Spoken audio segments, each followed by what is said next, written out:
advantages, disadvantages. You can choose which you are most comfortable with.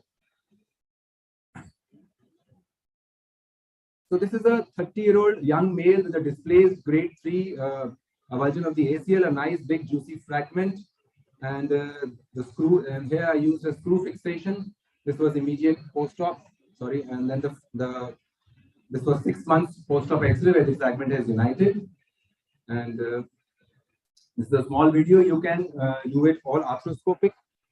Again, spending some time on debriding the fragment of the meniscal tissue. You remove any loose pieces of bone which are there, which prevent good reduction. And then if you find that the fragment is large and it will accommodate the screw, you go ahead. Normally we use cancellous screws. You can use a full threaded or a half threaded depending on your choice.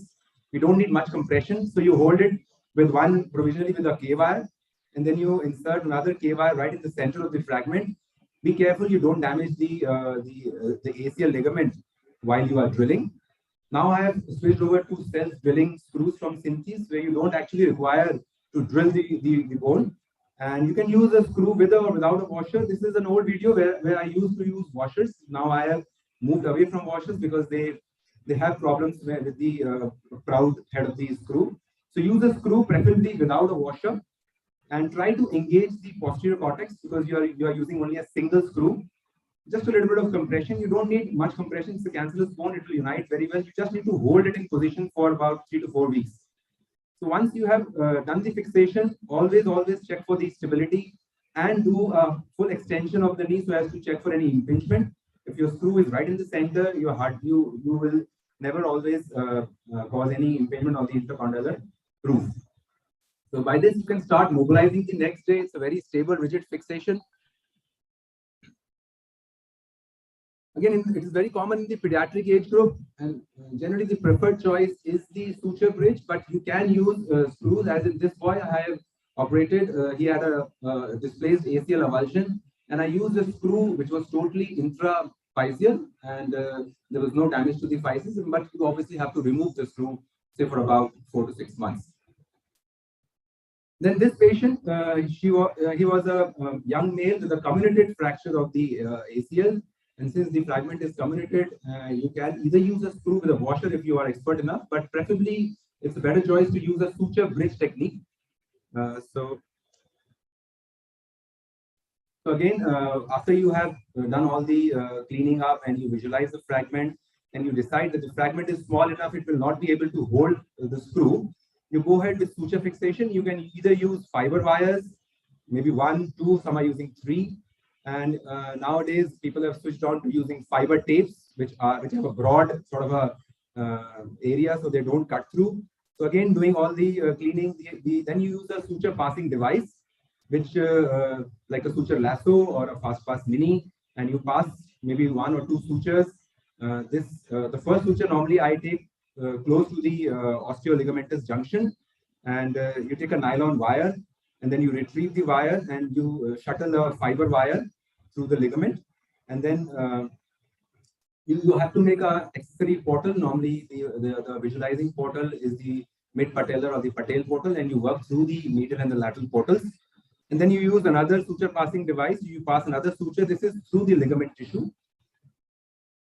Taking 2 sutures is generally advised, because if one suture gives way or you have less tension, you have the other suture to hold. So you have to be very careful because these are sharp instruments. You can cause damage to the chondral surface. So just be a little careful. Now you have fast pass mini where you can directly pass sutures through the ligament. You don't need to use suture lasso. So once you have taken these 2 bites through the ligament, then you make 2 tunnels on either side of the crater using a 2.8 mm drill bit.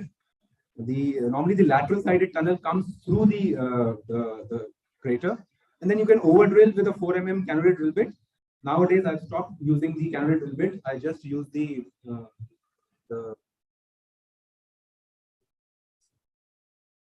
Nowadays I just use the 2.8 drill bit and use a suture shuttling device. So you can use any kind of configuration. You can crisscross the sutures, or you can use sutures on either side, because one common problem with the suture technique is the anterior beaking or the anterior elevation of the fragment. So this you can reduce by using a crisscross configuration. So here I've used two sutures. I've crossed one suture and I've used the other suture on either side. Always try to use different colored sutures so that it makes the suture shuttling management easy. And another thing, it is important that you take the nylon wire and the suture together so that there is no tissue that is entrapped. So again, the ultimate aim is to have a very rigid, stable fixation.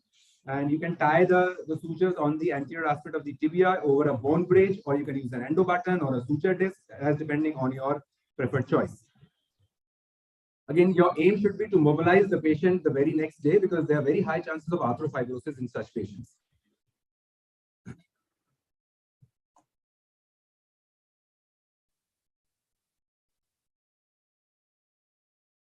Yeah.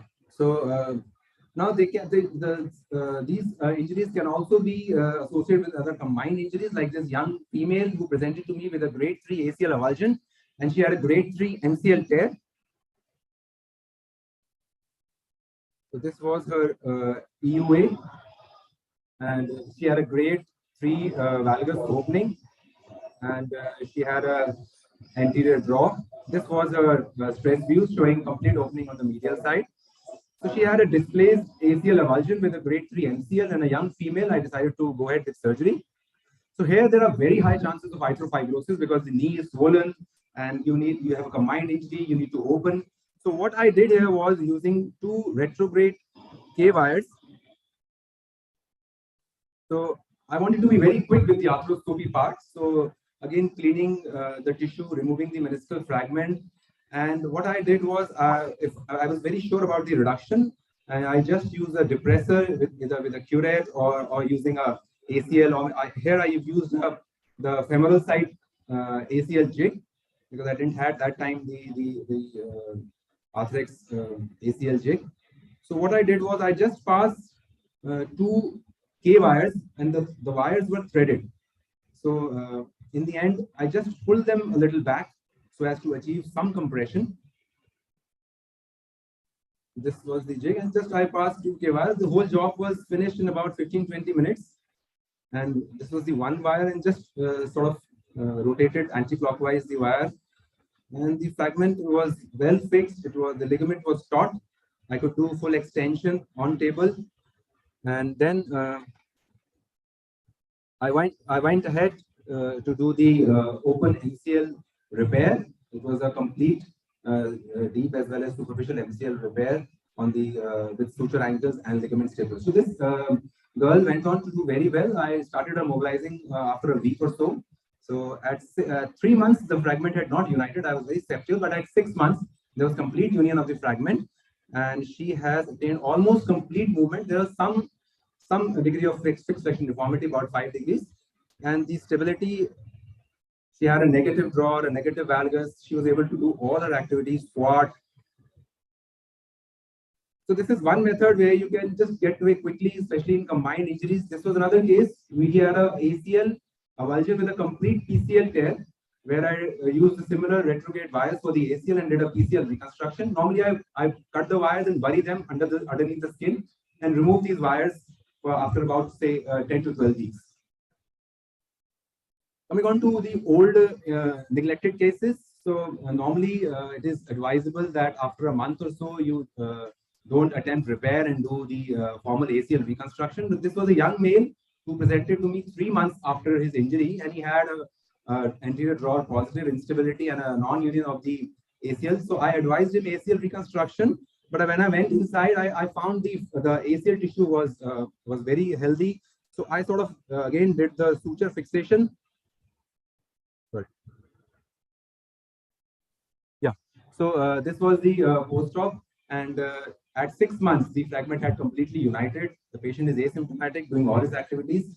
So this was, I just extended the use of acute screw repair in this old neglected injury. Whereas in other scenario where you have a 50-year-old male who's diabetic, obese, and he has a 2-month-old neglected injury, it's you always go with an open mind, do a scopy, and if you find that the tissue and the fragment is not very healthy, the bed is all dried up, so I think it's better not to take a chance and do a formal, you remove the fragment, do a formal ACL reconstruction and start mobilizing early. If If there is a malunion, sorry.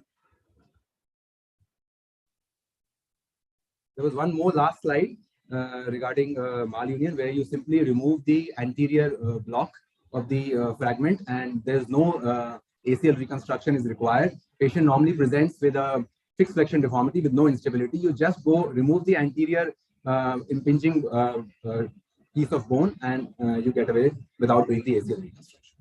So thank you for your attention. Thank you. Small question.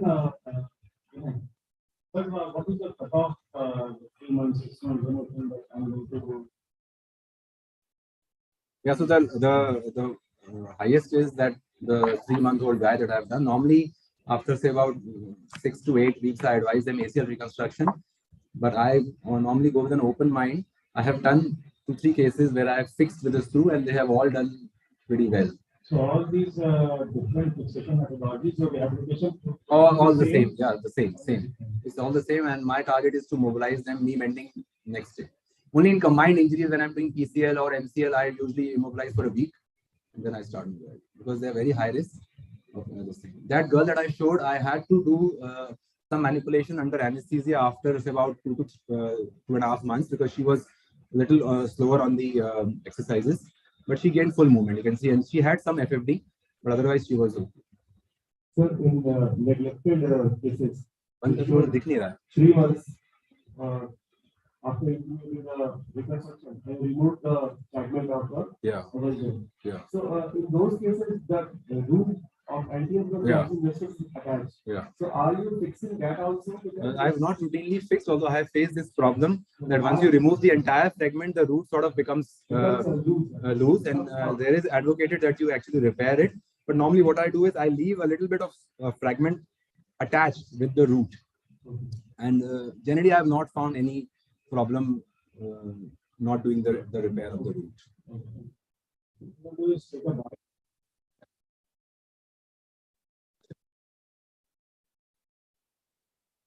That's a good product.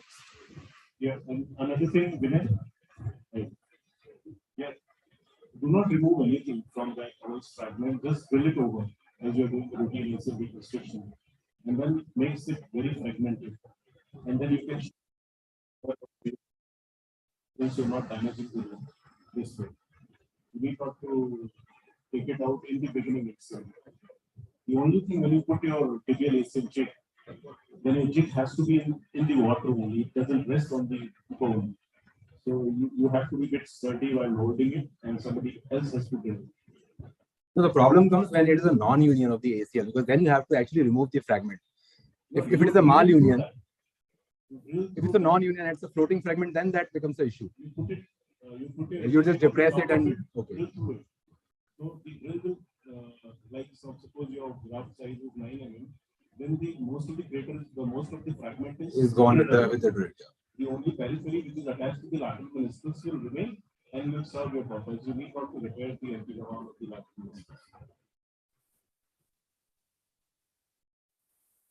No, but cases which have actually are non-union and they're actually free, they're floating. Usually it's the fibrous unions which are you don't find floating kind of fragment in a non-union scenario also. And I've done couple of cases where I've just removed the anterior bony part and I have left the ACL, and they have not actually had any problems. That is one of the absolute indications. If you don't have a flexion deformity, you check for a passive extension of the knee. If it is happening, you can leave that fragment. It will solve the problems. So that article didn't come up. There was an article by Shelbone in the Arthroscopy Journal 2011. If you can check, he had 7 patients. All of the patients were treated non-operatively, acute ACL avulsions. He treated all of them non-operatively, and his aim was to attain extension, hyperextension. And he operated on some patients who had extension block. He only removed the bump. No ACL reconstruction was required. They were absolutely stable, full movement. That article is quite old article. 2011. Yeah. Those patients have been they have been tested for pivot support sports. So usually the ACL levels patients are asymptomatic as far as instability is concerned. They usually present chronically with fixed flexion deformity of some 5 degrees. So that is their main concern, and over a period of time, they walk with the cordyceps avoidance state and leads to cordyceps problem. That is their main problem. Once you make them normal 5 degrees hyperextension normal, then their cordyceps will generate. So that is the main thing which we are doing by doing the chilectomy of that particular fragment. And that will suffice in most of the cases, but somebody who is very young, like adolescent, they would like to run, jump, play, then you have to do some definitive surgery for late development of instability. The only thing is, even to reconstruct the we have only 65% patient who return to sports. Yeah. 35, good 35, but out of 3 patients. So I don't know how it is. कितने पैसे हैं? Out and making patient. 1000 रुपए में तो नहीं हो पाएगा वो। You don't have instability. Return to sports is हाँ? If you read the article in that paper, he has categorically said that the patients have returned to their pre-activity level, and he has focused on cordyceps from day one. So they were all doing regular exercises. Return to sports is not just I think it's more of overall. That's why sports psychologists and all is coming up nowadays, because if you tell the patient who is a professional sportsman not to play sports for 6 months to 1 year, then the psychology changes. So we need lots of other factors also to make them come to sports again, not just the ACL. That's what I think. Yeah. so one of the important issues that we see when we have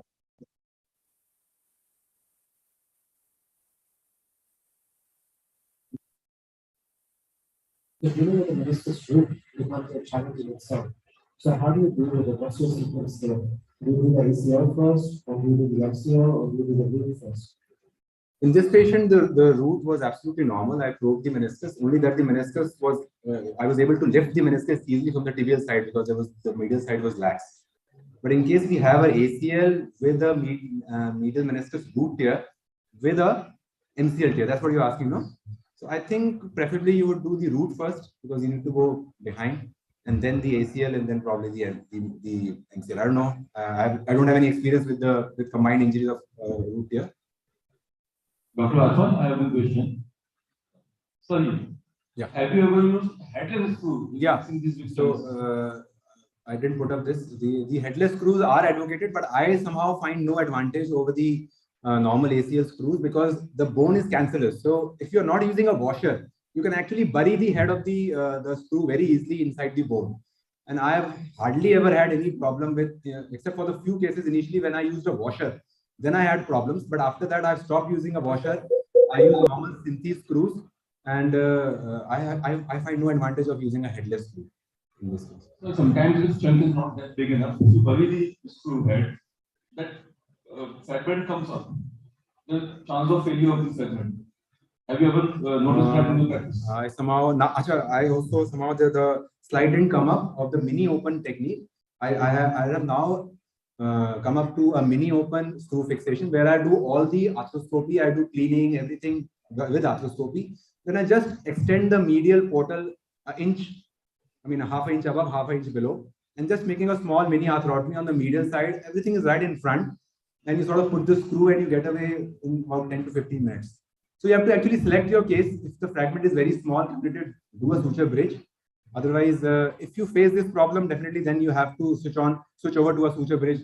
But I have never used a headless screw. The advantage which I personally feel is there. If the headless screw, you can achieve compression at the structure side, need not to fix the posterior cortex, and third chance of impingement is nil.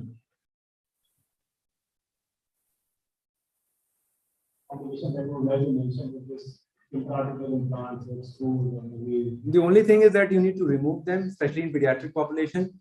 Otherwise, posterior neurovascular injury is one complication that you can have. So you have to be careful. You have to do all the work in flexion. And I think the iatrogenic cartilage damage is more with those fancy shoulder instruments in suture lasso.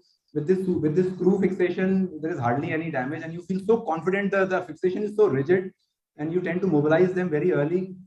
So because you are going through the screw, your investigation of process can also.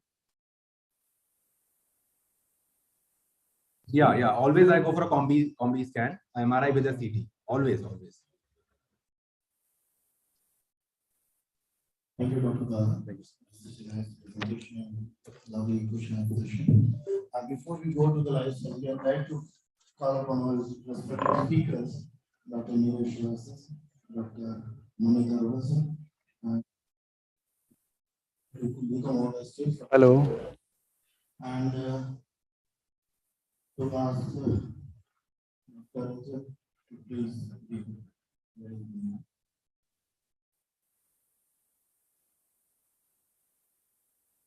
Dr. Ashwini Saha, sir, to do the honors and come and first first speaker, Dr. Mani Taroda. Dr. Mani Taroda, sir, please to come on the stage. And Dr. Neeraj and Dr. Dara, please. Dr. Ashwini Saha, sir. I'd like to request Dr. Ravikant to please to come on the stage and first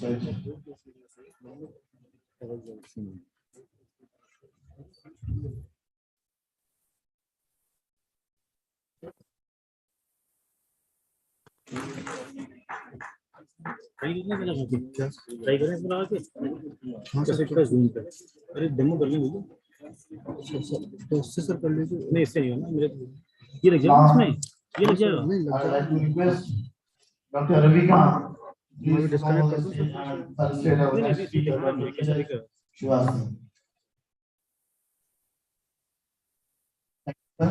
Thank you very much. इसको निकालें जरा देखो My request Dr. Ravikant do the honors. Check करो क्या चल रहा है leave meeting मत करो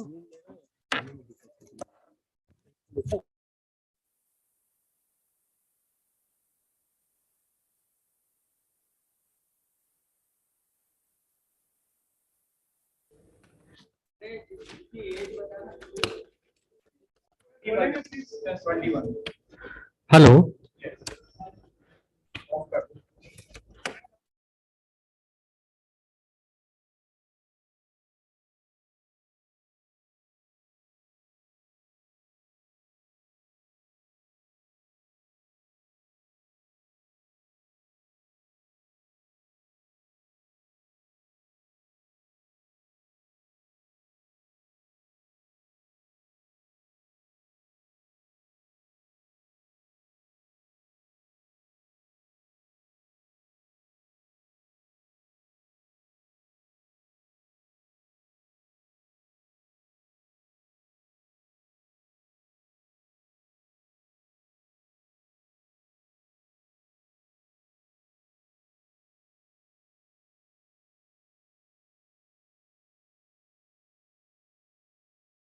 वो नहीं होंगे शायद वो नहीं बत्ती से चलाएंगे गरम हो रहा है फोन और मैं बदलना है क्या आईफोन हो गया सर अब तक मेरे पास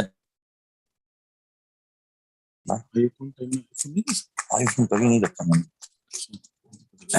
मैंने फोन तो रखा वन प्लस या वही पुराने टाइप के नोकिया टाइप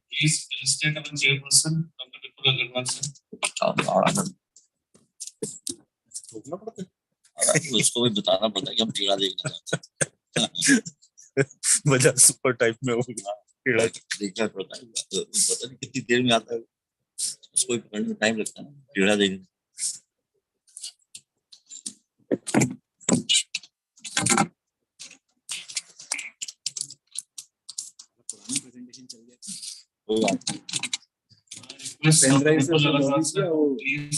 पुराना वाला एनिमेशन वगैरह तो डाले थे कुछ आया ही नहीं मतलब मैंने वो किया था जैसे एक एक करके आ रहे हैं ना फोल्डर बना नहीं फोल्डर पूरा कॉपी किया जैसे हमने पावर पॉइंट में जैसे क्लिक करके जैसे 1 2 3 4 लाइंस आ रही है वैसा कुछ आया ही नहीं सीधा पूरी स्लाइड आ गई पुराना वाला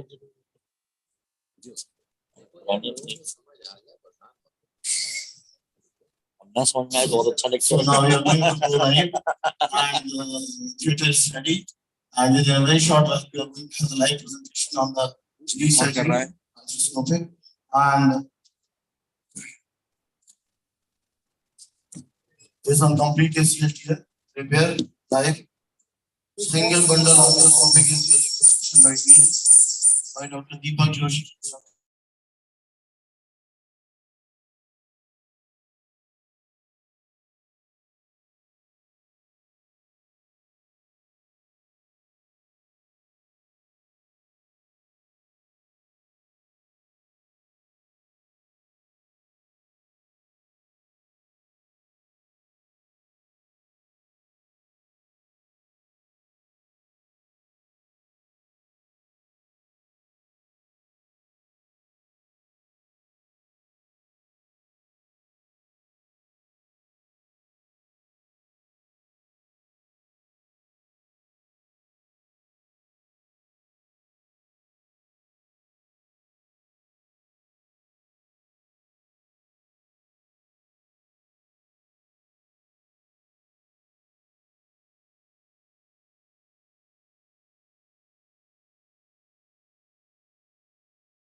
स्क्रीन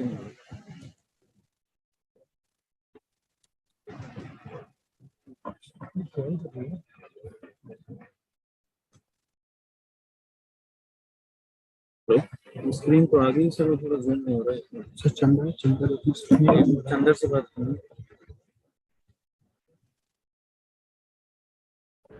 एक मिनट तो ये बात करो, पहले ग्राफ निकाल लें। ठीक है आ गया, एक मिनट। हाँ ठीक देख रही है पेशेंट की, सर बोल सकते हैं एमआरआई तो सर।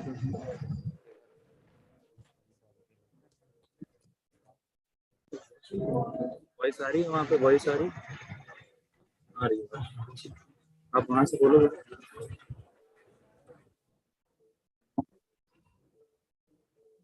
शेवर और ले लीजिए। हेलो सर, आवाज आ रही है मेरी ओटी में?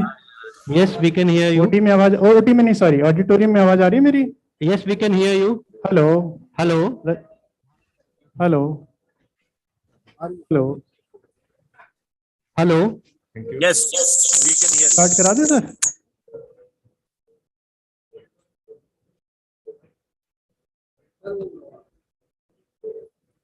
सर मेरी आवाज आ रही है? हमें आपकी ऑडिटोरियम आवाज में? आ रही है सर। आप आप हमें सुन सकते हैं?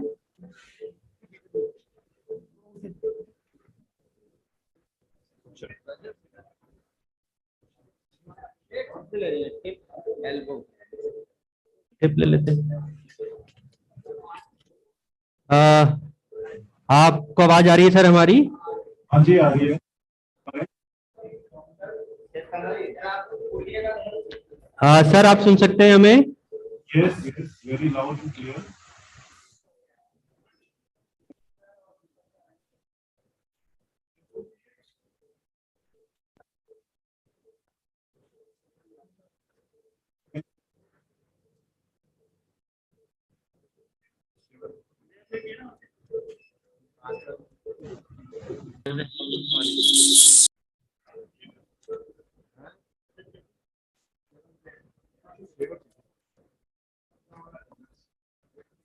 Dr. Vineet,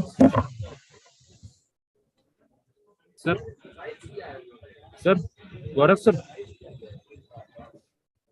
गौरव सर गौरव सर इधर मैं चेक करूं।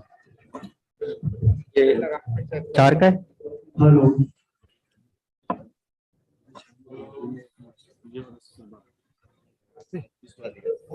Hello hello doctor Deepak, can you hear us? Hello, anyone in the OT? हमारी आवाज आ रही है? ये शायद येलो वाले दबके लगता है। ठीक है, this is fine. Hello hello, can you hear us in the OT? हाँ हाँ, ये स्टूल छोटा है, ये थोड़ा सा ऊंचा चाहिए होगा इन्हें। सर सर अपने फोन से बात थोड़ा सा टेबल हल्की सी टिल्ट हो आपकी जाए। आवाज आ रही जी? आप फोन से जा रही थी आपकी? Hello, can you hear us? Hello hello Gil, और स्विच चाहिए। Gil, please reply. Hello Gil, please reply.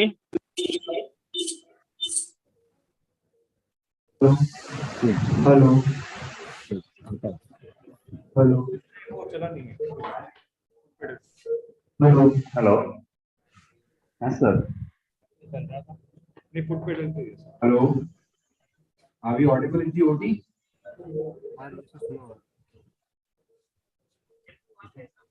Sir speed कम कर देना इसकी। हेलो हेलो हेलो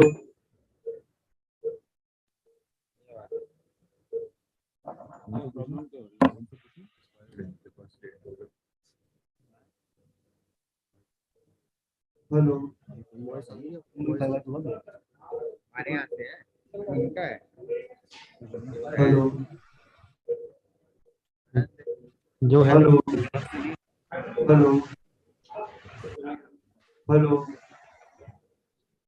इसमें सब ब्रीफ करो, सब बोलिए। Hello. वो आपको बोलेगा, माइक है मेरे पे। Hello, Dr. Deepak, Dr. Vineet.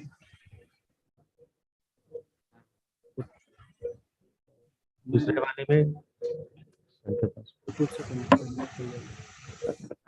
बोलो बोलो उनको बोलो, वहाँ आप बोलो, आप ब्रीफ करना स्टार्ट करा दो। हाँ, ये इसके बारे में बता देंगे। Hello hello can you hear us sir?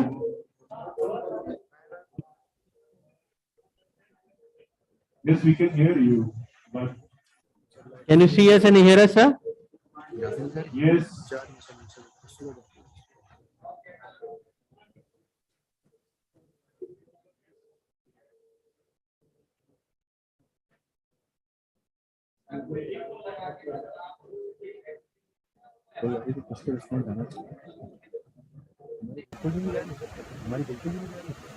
Hello So, a very good morning, sir. I am Dr. Vineet Jain. I hope you can all see us and hear us out there from the OT. yes. Acha, theek. So, first of all, I would like to welcome you all and thank the Agra Orthopaedic Association, Dr. Pal and Dr. Rajat for inviting us here. We will be doing an ACL reconstruction surgery. First of all, let us introduce our team. I have my senior Dr. Joshi with us. Both of us are from the Sports Injury Center. And what we do, more or less, we have learned from him. And Dr. Chetan is here with us. He is our senior resident again from Sports Injury Center. The patient here with us is a 21-year-old female who sustained an injury to her right knee about a year back. She used to play karate prior to her injury, but she has not been playing now ever since she sustained this injury. And complaints are basically that of instability and pain on walking. I will just show you the Latchman test. It's frankly positive. So if you can just zoom in out here.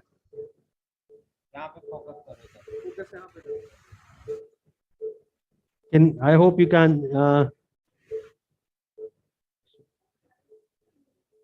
Latchman is grossly positive. The valgus and the varus stress tests are negative.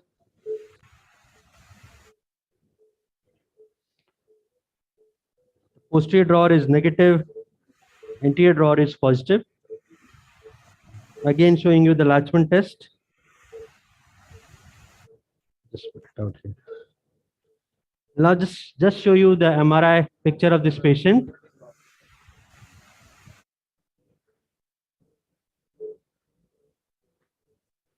I hope you can see the MRI.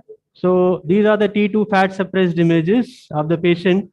It seems to be intrasubstance on undersurface tear of the medial meniscus, which we'll see inside.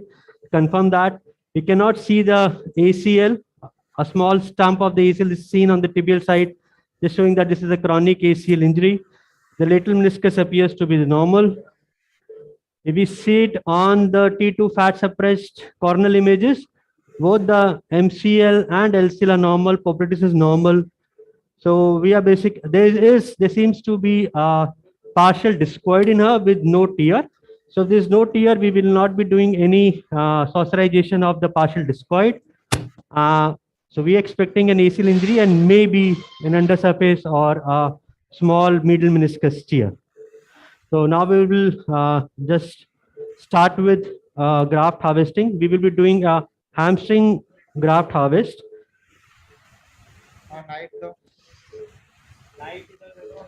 Marker pen दे दीजिएगा जरा एक बार. Light focus करो. इधर से आप देखो कहाँ से तुम्हें ठीक लगेगा. The OT team, can you hear us? यार ये ट्रॉली उधर करो. स्टेबिलिटी देखो. स्टेबिलिटी कुछ प्रॉपर नहीं होनी चाहिए. ध्यान से इधर टच मत करना उधर. ठीक है. So यहाँ फोकस करो.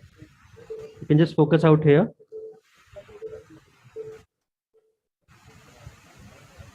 So this is the patella, this is the tibial tuberosity, this is the patellar tendon that we have, and we give a vertical incision on the medial aspect for harvesting of a hamstring graft. Just a centimeter medial and below to the tibial tuberosity. Try to feel for it. You can do so in a young male, but in a female, sometimes you're not able to do so.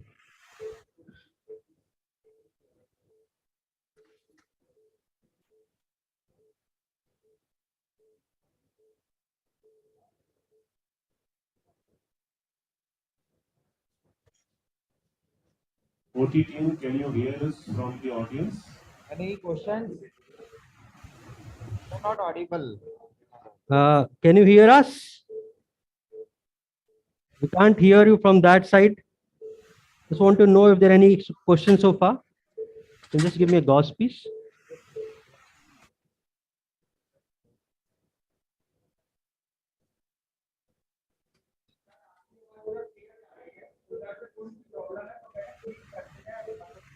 Questions मतलब पूछने हैं तो आप पूछ लेना यहाँ. Maybe they can convey to you if they have any questions. मैं इधर आ जाऊँ.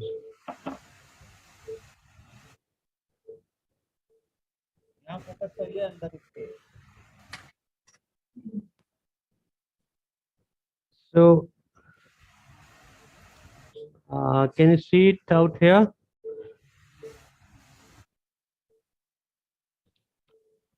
We go on, we have just gone below the pes fascia and we just separate it out here.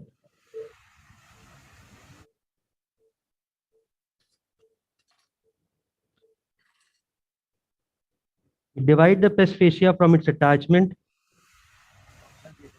Sorry. ये छोटा सा है.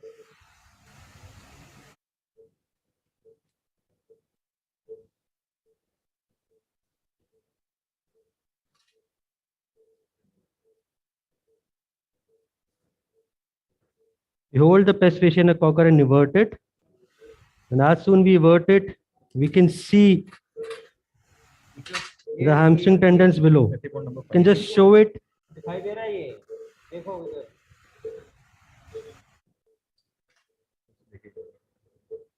I don't know whether you can see it here. This is the semity and this is the gracilis.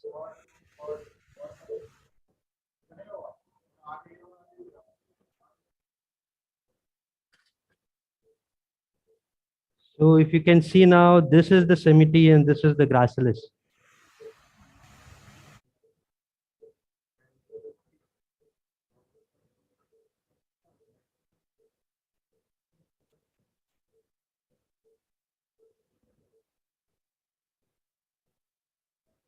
This method you can easily identify it. The flip side of this is that you are committed to harvesting both the grafts. So unless you're doing an all inside ACL, this is a good technique of identifying the tendons and harvesting them. Just go below the pes.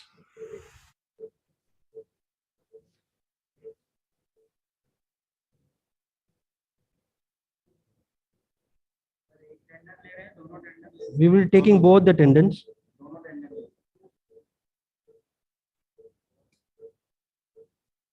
There is some problem that our voice is not audible in the OT. So if there is any question, you can ask, and I have a phone.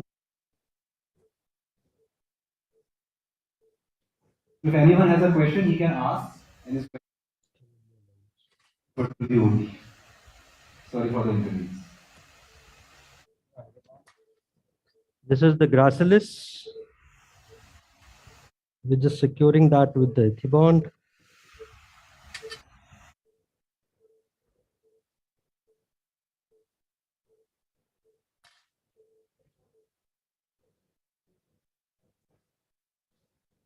और नीचे एक बार देख लें. हाँ.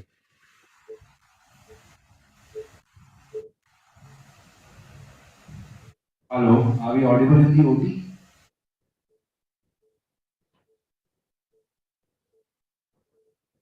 Hello, are we audible in the OT? हाँ ठीक है उनसे कह दो ऐसे ही आ जाएगी बोलो Are we audible, sir? आ रही है Sir, myself, Dr. Gaurav Rajpal. So,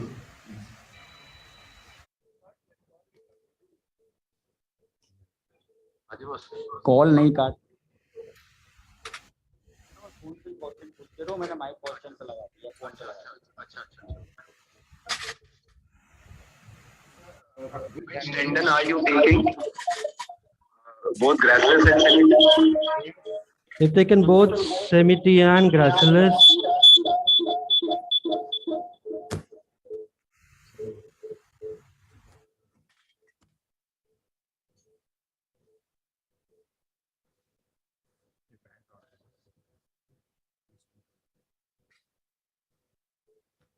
Sorry. Just cut this. So this is the vinculae which are supposed to cut. Usually you have two vinculae in the semity. This is the second one.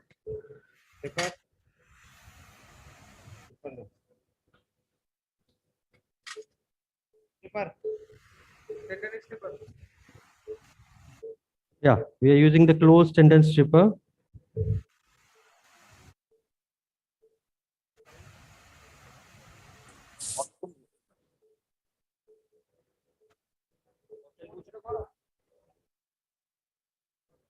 Extend.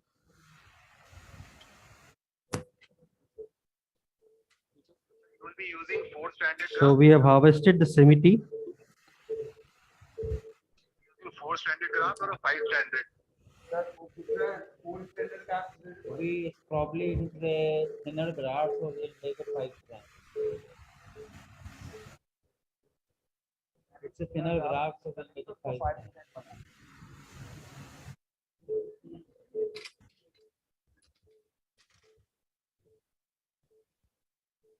In female patients, you usually tend to have a small graft, and if the length permits, we try to make it a 5 strand or a 6 strand graft. You can see very well here that both the semity and gracilis are very thin, and you have to usually harvest both the tendons, especially in case of females.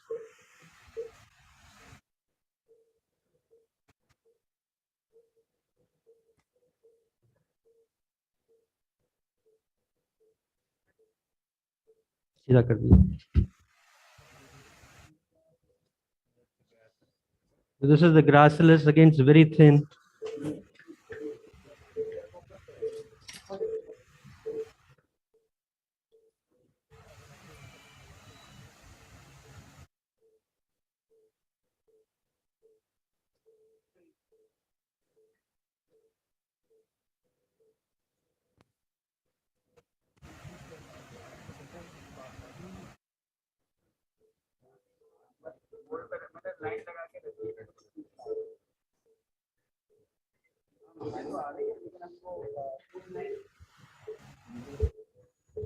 तब तक उनको बोलो graft के बारे में थोड़ा सा बात कर लें.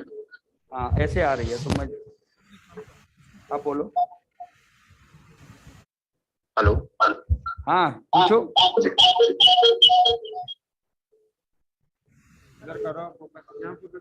हाँ पूछो. So now we'll be making the portal for the scope. So this is the inferior pole of the patella. You just go slightly lateral to that along with the patellar tendon. You get a soft point and you put in, you make a stab out here.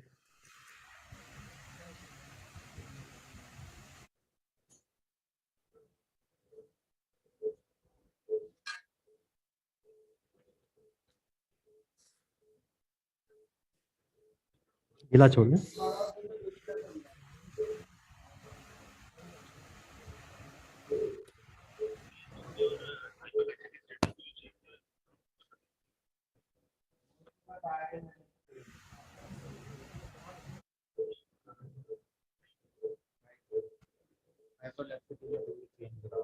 So if the patient is hyperlax, usually we do not change of graft, though a lot of people say that doing a BTB might be a better option in such patients. But there are a lot of studies which have gone for and against it.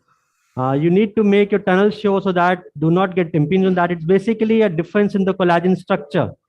So whatever you do, it ultimately is will have more chances of failure as compared to a hamstring or a BTB. But yes, hamstring tendons are known to be more stronger than BTB, so we prefer doing a hamstring only. Yeah.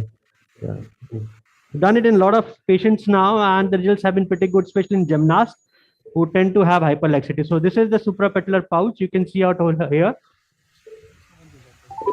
This is the patella. You can see there are some changes on the inferior surface of the patella. Grade 1, grade 2 changes, you can say. So any indication of choice of This is the medial gutta, the lateral gutta.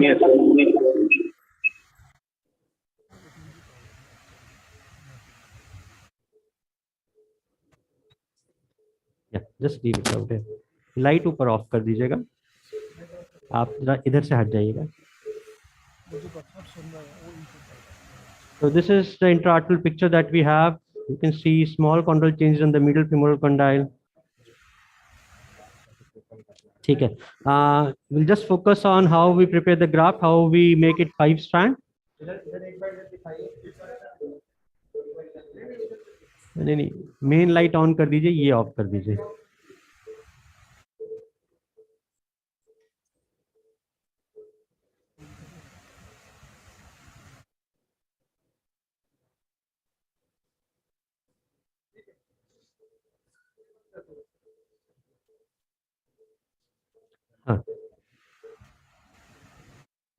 So this is the semi-T that we have out here with us. This is the gracilis. The semi-T is around TLN. हाँ जी. बोलो sir को बता. Please ask your question.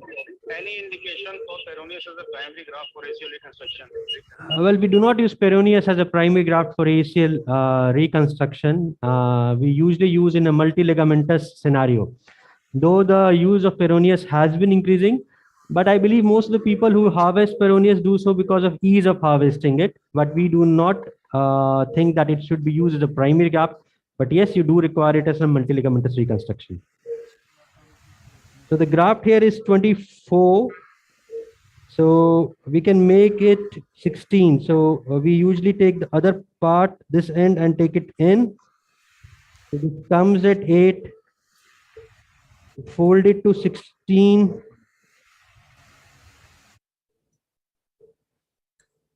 We mark it out here.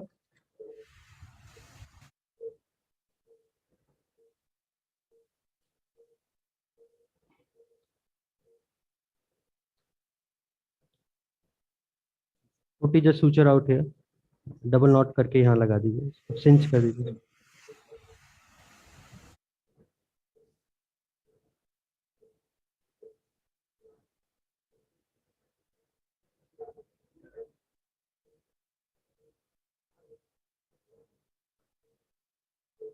Okay.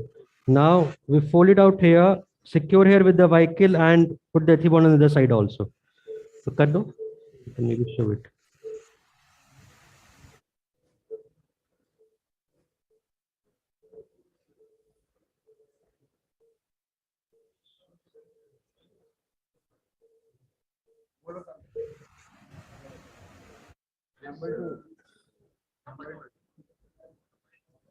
Well, we're using number 2 ethibond. You can use number 5 also, but when the graft is very thin, you can use a number 2 ethibond. बेटा ये please ये light जला दीजिए आप. Main हाँ ऊपर वाली light जला दीजिए.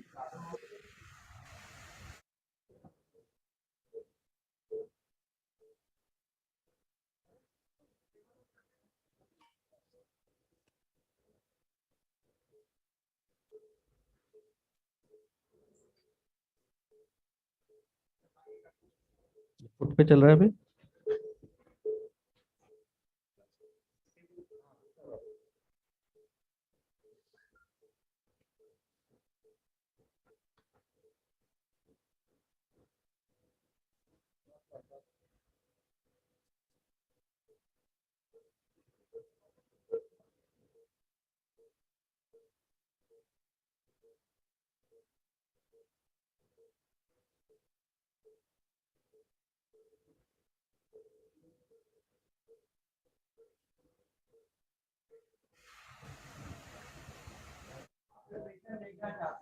ठीक.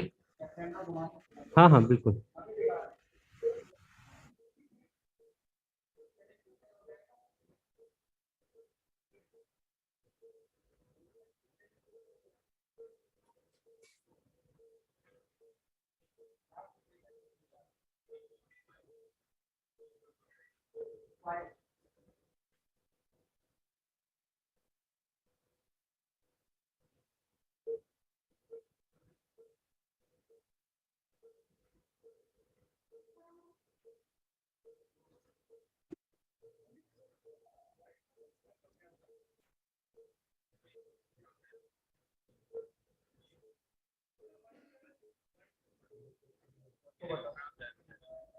Yes. Well, in this case, I don't expect graft to be more than 7.5. But let us see what we get. Ideally, you should have at least 8 mm graft diameter. But in Indian females, especially, sometimes you can't help it. So if it is less, we sometimes do add fiber tape in such patients just to protect the graft. We do not prefer using a fiber tape in every individual. It's only when the graft is very thin, the chances of failure in such patients are high, do we tend to use synthetic material like a fiber tape. So let us prepare the graft. The maximum we can do with this length and this graceless extremity is a 5-strand. The suction doesn't seem to be working. Suction एक बार check कर लीजिए please.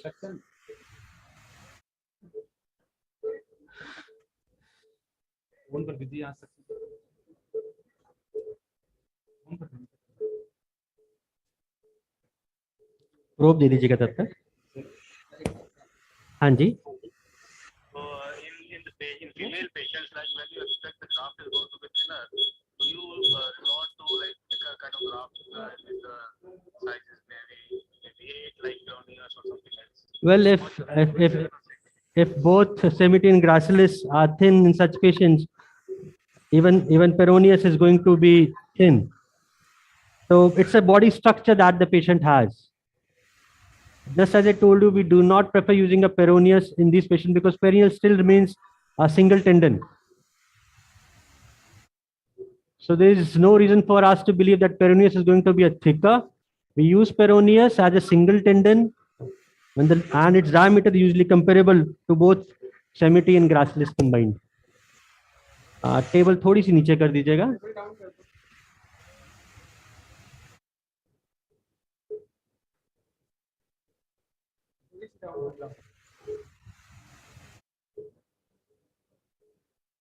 ठीक.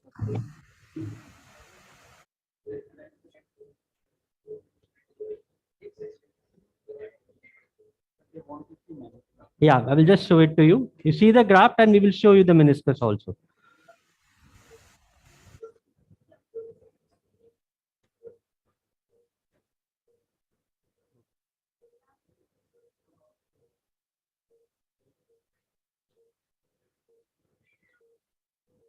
Again ask the question. Do you do MCL pike testing for all meniscal surgeries or? No, if it is tight and we are thinking of repairing it, then we do the pie crusting. This is the posterior horn. Just आप छोड़ दीजिए please.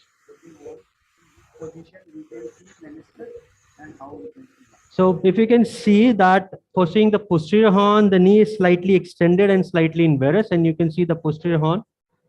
You can just show the picture.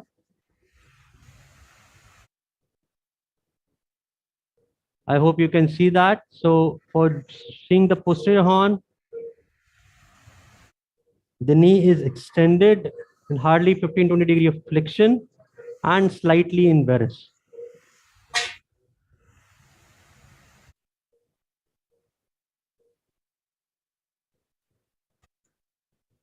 This is for seeing whether it's a ramp lesion or not. Want to know, you check ramp routinely? We do check ramp routinely.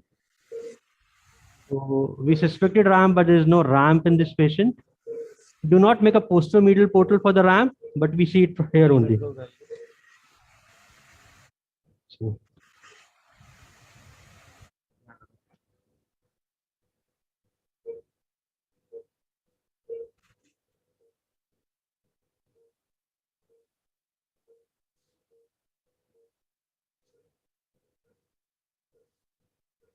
So the meniscus seems to be stable.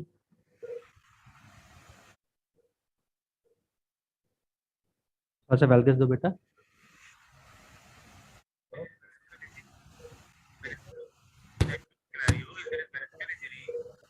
Yeah.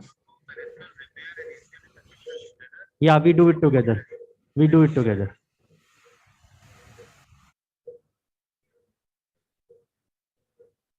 So the meniscus seems to be fine.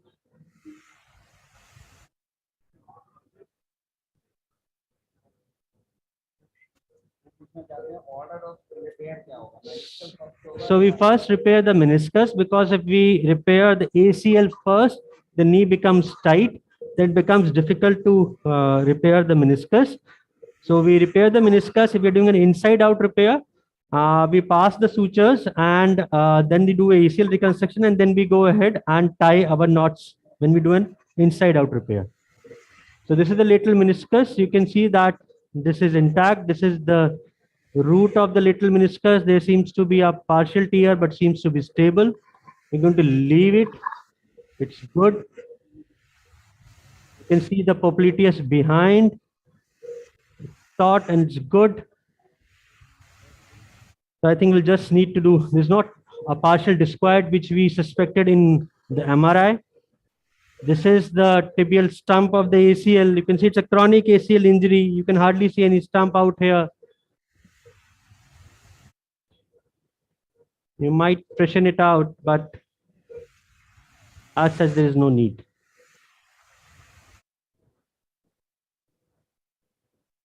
This is the femoral stump of the ACL.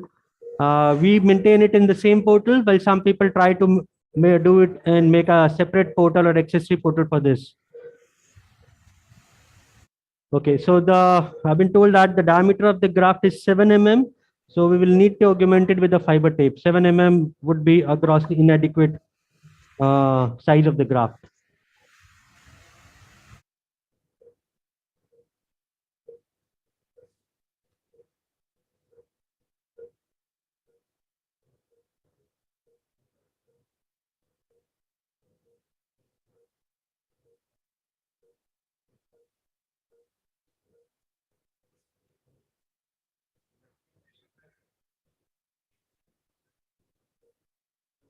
Again.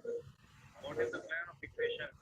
So we will be using a endo-button on the femoral side, and we'll be using a bio-composite screw on the tibial side for our fixation.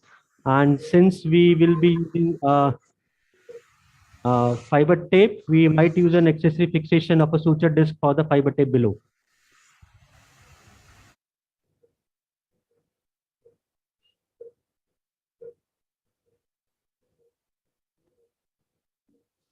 Humor बना लेते हैं, humor बना लेते हैं पहले.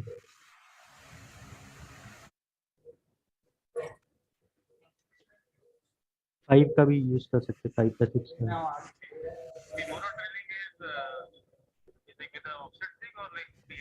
Well, it depends. You can use either way. We use an offset because sometimes the assistant is not able to put it on the right place. So you can use either whatever you're comfortable with. So this is 6 mm offset. So this is a 6 mm offset you can use. Okay, flex the knee.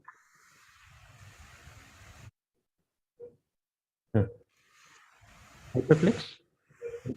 Hyperflex. So even with this offset, you can see where you're going. So you need to go into the center of the footprint. You can see that going to the center of the footprint. Now ask. No, we go with the medial portal only. So when you make the portal initially, you see whether with the needle you are able to reach there easily or not. So we use the same portal.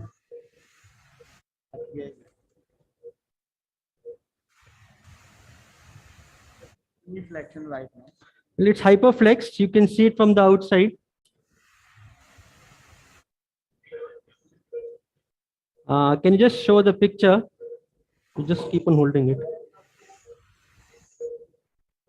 So you can say it's around 135 degrees, but basically it is hyperflex, how much you can flex and you can abduct so that the person from the outside can drill it easily. Now we're using a 4.5 reamer to drill it.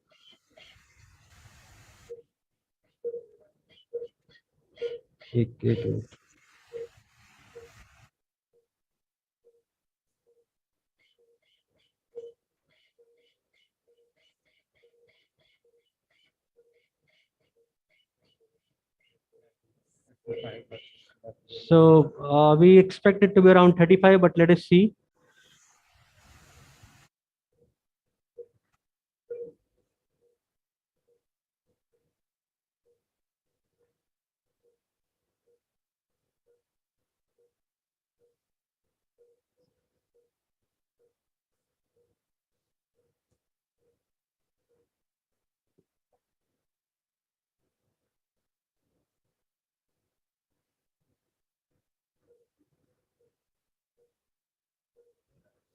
This is around 40, 38, 36, 34.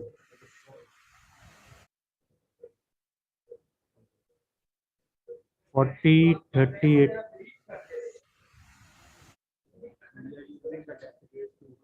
30.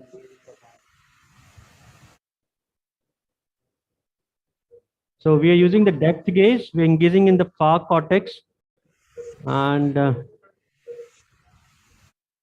30 के आसपास आ रही है then. So it's around 30 or 32. Let us see again. So this is 40, 38, 36, 34, 32. To take it to 32, so we will have to use a 15 loop. Again, that's the issue with the small knees.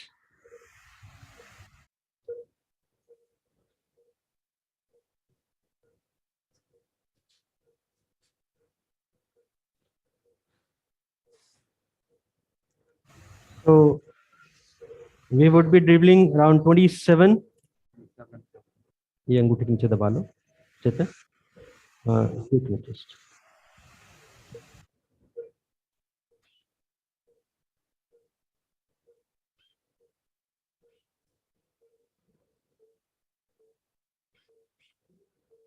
this is 20 that is going in.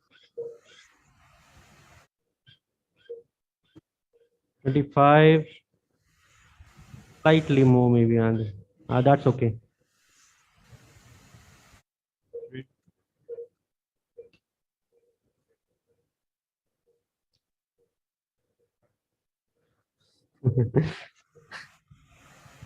We're getting old. Presbyopia is affecting all of us.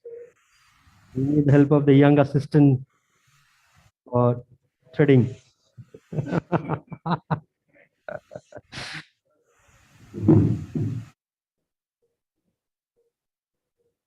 एक हाँ RT दे दीजिएगा.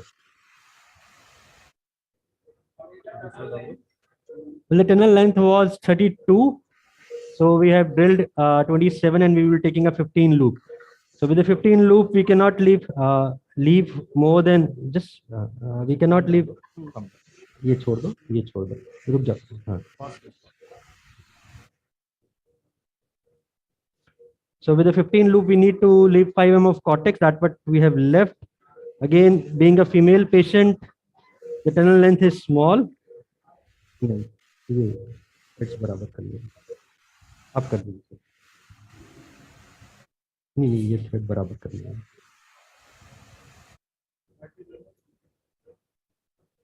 Yeah. What is the cutoff for a variable loop device on the femoral side?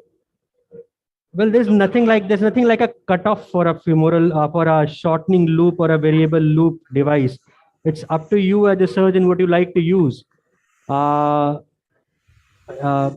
Anything less than 30, it means that you're not at the right place even with a small knee.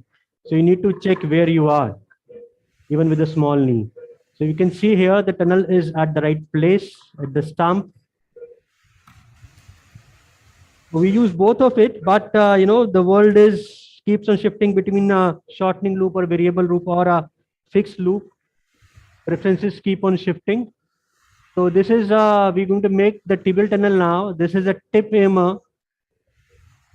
People used to use this anatomical landmark, that is the posterior border of anterior horn of lateral meniscus. But the world is now changed to use making the tunnel anatomical. So this is where we expect the ACL would have come down. So they are going to put in.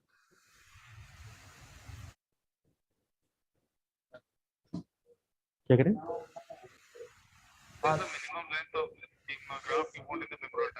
Well, 15 mm is the minimum length of the graft you need to have in the femoral tunnel.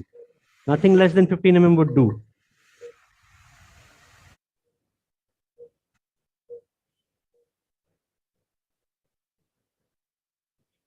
Tip.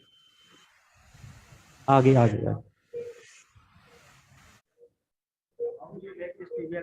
So just as I told you before that the landmark used to be posterior border of anterior horn of lateral meniscus, but the world has moved on from there. So now you try to make it anatomical. So you look for the stump. So this is the stump. You can see that it has come in the stump. You go for the stump of the ACL and you try to come out somewhere in between. Scoop दे दीजिएगा please. Scoop दे दीजिएगा.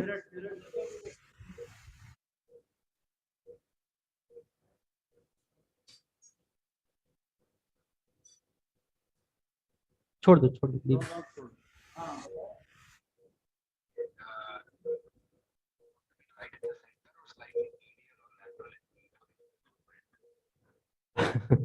Well, it's a small footprint. People like to be slightly lateral to that, but I think you try to stay in the center of the footprint. Though people do a sequential reaming sometimes.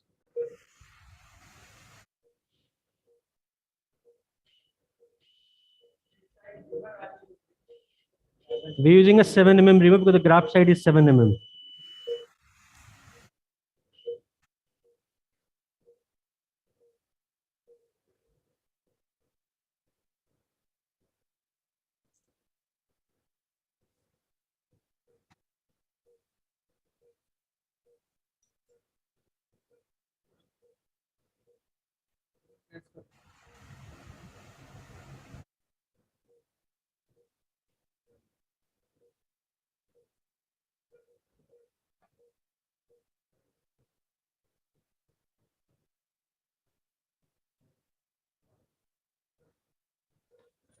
So you can see that we are in the center of the stump of the ACL here.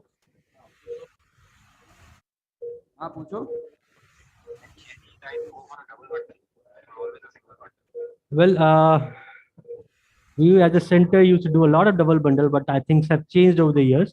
So now we do a double bundle if the knee size is pretty big. So if we are talking about ACL reconstruction in maybe a 6.5 footer or a 6'2" wrestler guy, we do a double bundle ACL.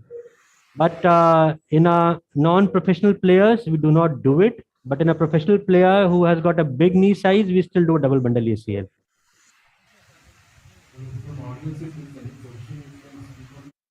So this is how our tunnels are. This is how it's going to go in. So you can just show it around here, how we are preparing the graft.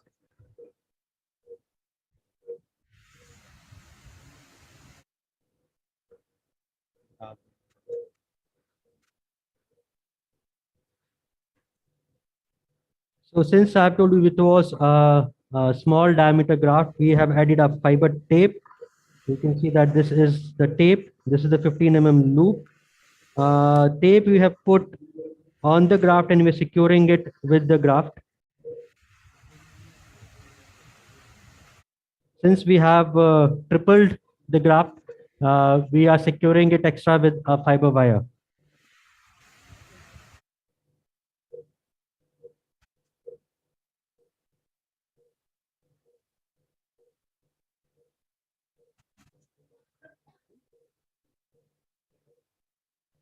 Scissors.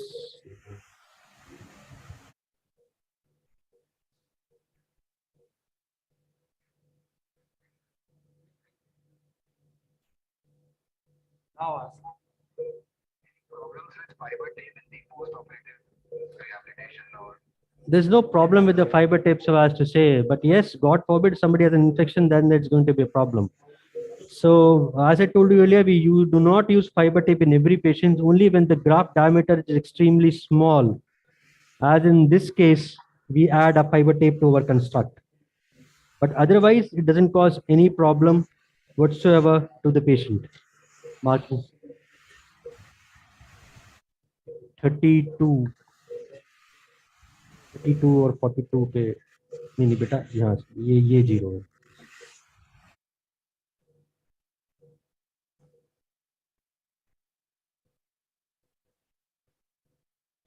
So people put fiber tape through the holes of the loop that is on the button. Few people put it through the loop. That depends. With our Smith and Nephew, the ends are very broad, so it's difficult to put it through the button, and that's why we put it through the loop. But if the ends are small, and you can weave it through the button. One can put it through the button also.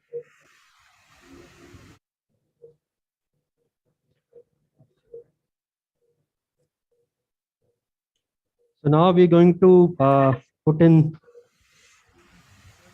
the graft, shuttle it through.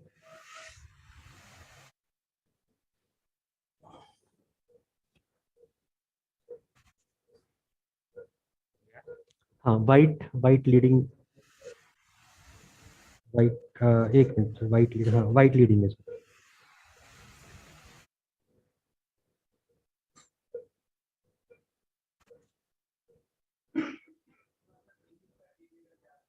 So the white thread is the leading thread, green is the flipping thread. So you pull it with the white, so that's the loop going in.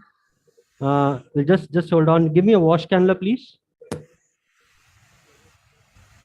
Shave outer दे दीजिए बस. So maybe you can see it better now. That's the white leading suture. So that's how it flips in. You're going to pull the white suture. That's the graft going in, and you can see that's a mark coming up. That's till where we are supposed to pull it in. Then you can see the sleeve of previous ACL. Oh.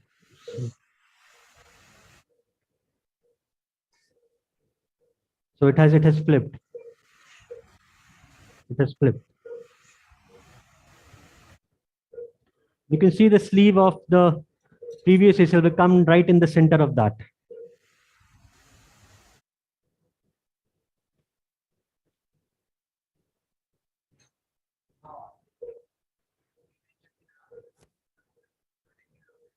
No, we do not do it. A few concepts have changed over the years. Studies say that pre-tensioning, it doesn't create any difference, though it used to be popular once upon a time, but we do not pre-tension it.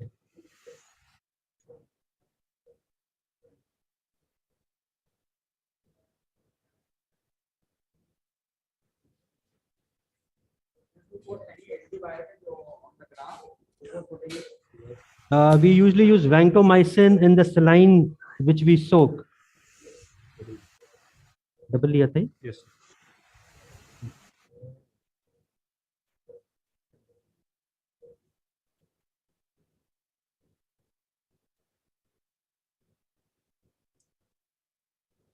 ठीक.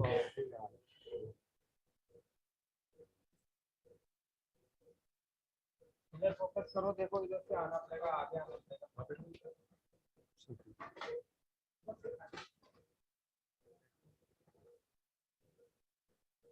दिख पा रहा है आपको? धागे अलग हैं और ये अलग है. So we can see that the fiber tape is separate and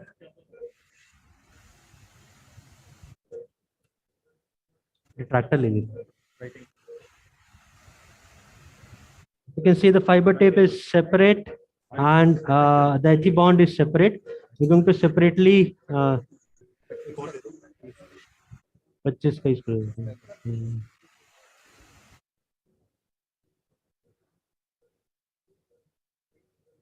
I hope you can see that.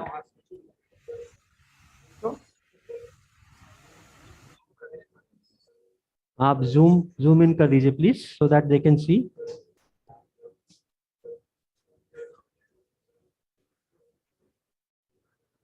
Yeah, a small part of the graft has come out the tunnel.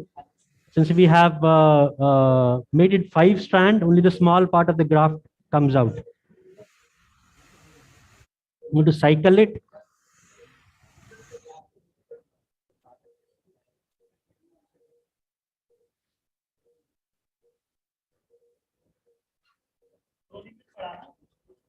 हाँ 10 मिनट बढ़ा दीजिए. बटन निकाल दीजिए. Suture disc अगर हो तो वो दे दीजिए. रिपेक्टर बेटा यहाँ.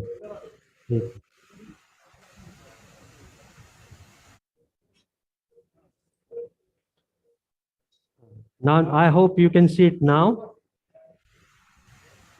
We put the screw over the graft, few put it behind the graft. I don't think that makes much of a difference. But sometimes when it is difficult for the screw to go in, bone being more posteriorly, few people prefer putting the screw from behind the graft. Somebody hold this.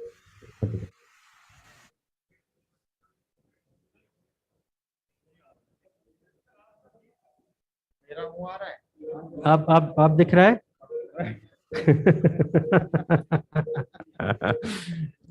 So you can all hear the sound of the tight screw going over the graft.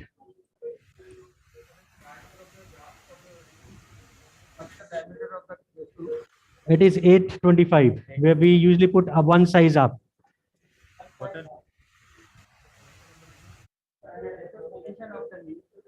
Well, it's in slight flexion. It's about, you can say, 20-30 degree flexion.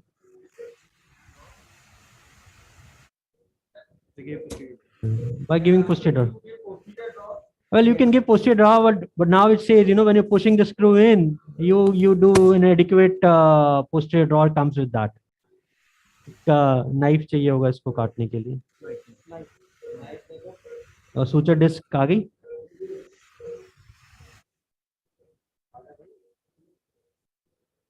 So cutting the remaining part of the graft, and you have to do it carefully so that you do not end up cutting the fiber tape. So you can see hardly some graft was outside. All the graft is in, you know, making it 5-strand or 6-strand had its advantage.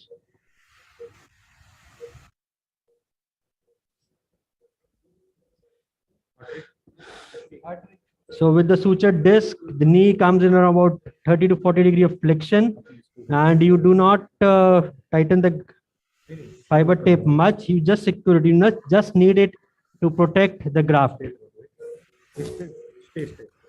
Just hold the knot. छोड़ दीजिए.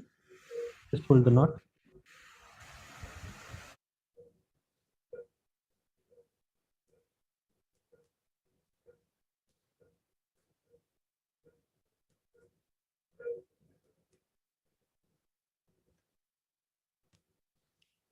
You do not want the fiber tape to over tighten and protect the graft, because you need physiological loading on the graft for the graft to get incorporated.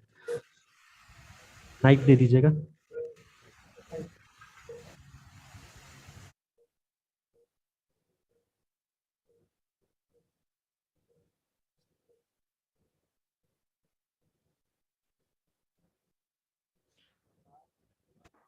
So the knee has stabilized now. The latchman is gone.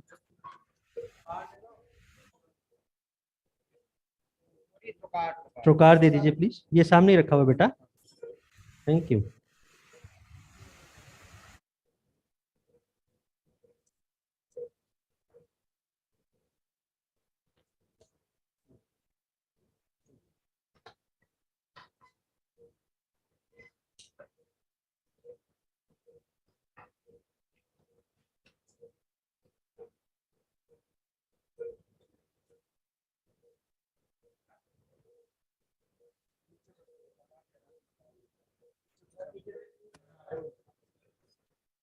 ये light थोड़ा सा हटा दीजिएगा.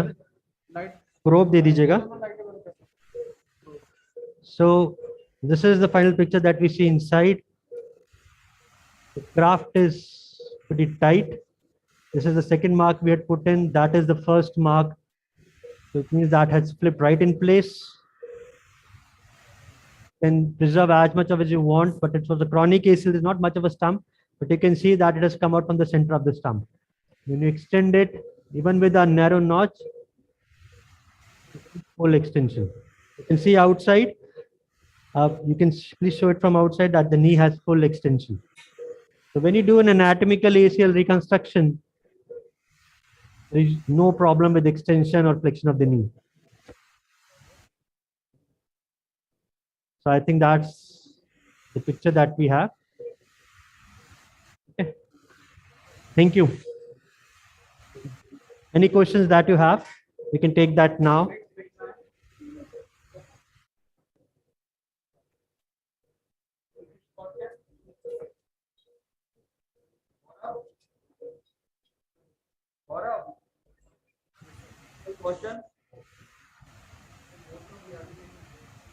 So The post-op rehab is patient is put on a knee extension brace, and we mobilize the patient next day with the help of a brace and a pair of crutches. The patient is allowed knee flexion of 90-degree till about 6 weeks. You can go for aggressive rehab, but I usually prefer to take it slow. Flexion is not a problem. Mobilization is not a problem if you do an anatomical ACL reconstruction. The patient stays on brace and crutches for 2 weeks. After 2 weeks, the sutures are removed. The patient then gradually weaned off crutches and brace, and the flexion is increased after 6 weeks to full knee flexion in next 4 to 6 weeks, and patient is start on strengthening exercises. After about 2.5 months, when the patient is confident and they got adequate strength, we start him on proprioceptive exercises, single leg stands, lunges, half leg stands, and then he slowly progress him to trampoline, sidewalks, obstacles, wobble board in the end, and any sports specific rehab which is required if he is in particular sports.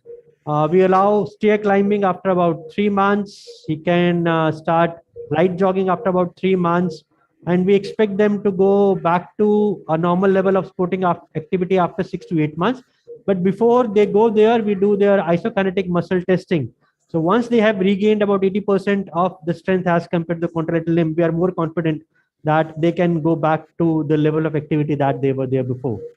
So I think doing an objective testing is very important, and we are lucky to have such a machine with us. Hello,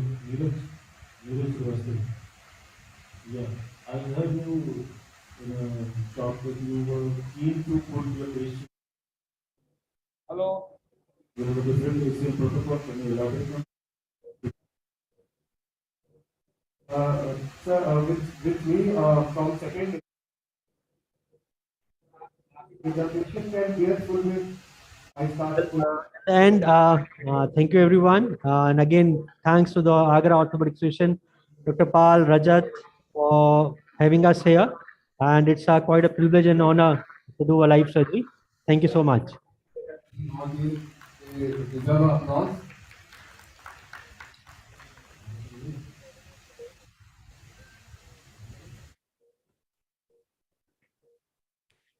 Thank you, Beta. Elaborate upon your why do you want to do the investigation? Somebody else. Sir, initially, I was of my graft breathing in excessive rehab, but what I found that the patient whom we are treating not get breathing.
Thank you, Dr. Arun. So with this, we come to the end of the first live surgery session. And we begin with the next session, which is session 2 on the knee. And for this, I would like to invite our respected chairpersons, Dr. K.K. Pudi sir, Dr. R.K. Goyal sir, to come in front and chair the session. Dr. Simran Pal Singh, Dr. Ravi Kant, and Dr. Amit Chandran. Please come on the front sofa and chair the session. And I will request our moderators, Dr. Gaurav Rajpal, Dr. Prabhat Singh, and Dr. Imran Sagar to kindly moderate the session. And call the first speaker, respected President Sir of UPOA, Dr. Ashish Kumar. Dr. Gaurav. Good afternoon, everyone. So after a very informative and interactive first session, we begin the second session, and we are very lucky to have our President UPOA, as well as President UP, Dr. Professor Ashish sir, who is currently the Head of Department of the Sports Injury Unit in UGMU. So we welcome you here, sir, and he will be talking on the MPFL unit. Over to you, sir.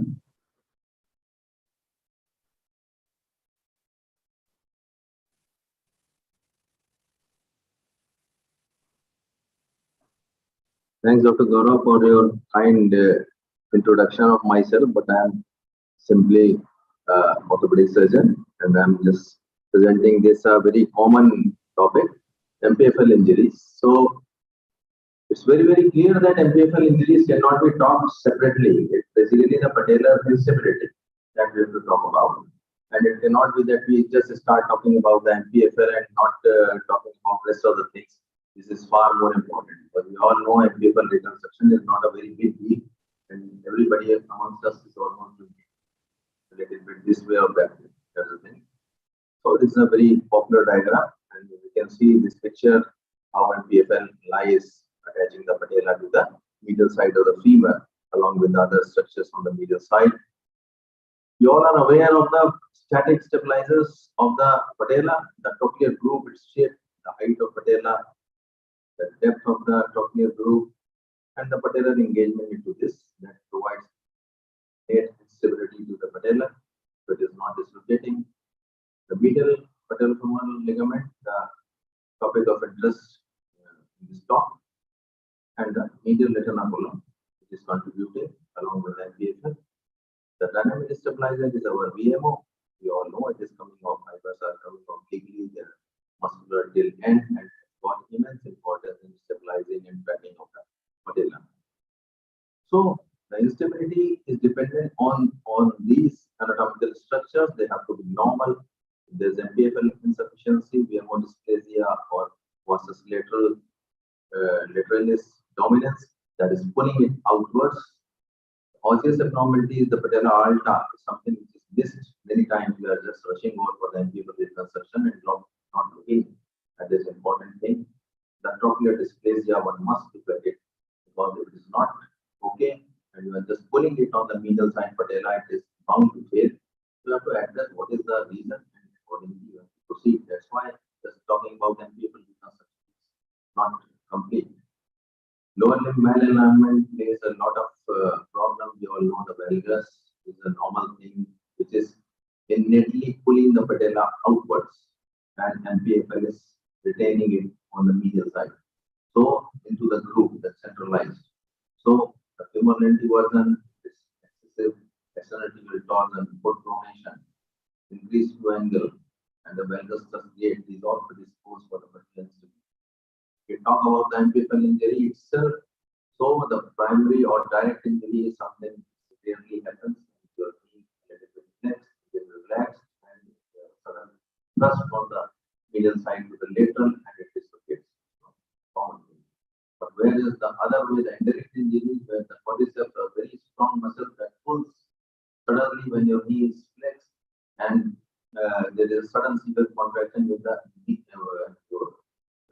knee valgus and the external rotation, the foot is pronation. In such case, you can have a indirect injury tearing away the MPFL. The patterns of dislocation can be acute dislocation that we see on a regular basis in our OPDs, and the recurrent dislocation which follows the first acute dislocation most of the times, or the habitual dislocation that will call a different etiology and different manner. For our interest, the first two are there. Recurrent dislocation usually occurs in second decade, commonly in the females or sometimes athletic males also. Initial episode of dislocation occurs onwards. Most of the time we diagnose it by our diagnostic test of the particular instability. Frequency decreases with the age, and the main factor is competence of the people in most of the cases. So it's a common thing that we have to reconstruct it. So you must have a look for this patella alta also. Don't go to the details. There are so many other indexes also. So we go with all those indices. And the trochlear dysplasia, grossly you can see on the horizontal cuts of the MRI, you can have a very good look in that also. Get an idea how your trochlear groove is looking like. So if it is type C or type D, then it is not going to respond by just making the MPFL again. QNL, you must have a look. So these are the tests that we mentioned. Test you all know it. Patient suddenly apprehends when you try to dislocate it. A little bit 20 to 30 degree flexion, you just try to dislocate the patella on the lateral side, and there is contraction of forces. And this is a J sign. So there is striking on the track of shape of the J. So these are the classical tests that we go for it. Imaging is important. APN lateral standard views, you have to look for minor lines. Axial view, where you are going to look at the particular groove and how the arthritis or whatever it is. You can see the particular joint. MRI axial view, again you have to see immediately or the osteochondral fragments or a paper side. And the CT rotational profile is very important because we have to look at distance.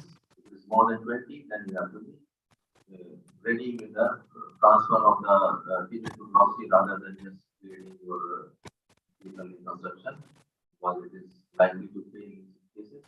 And you have to, you can also take care of the patella alta if it is the procedure we have adopted.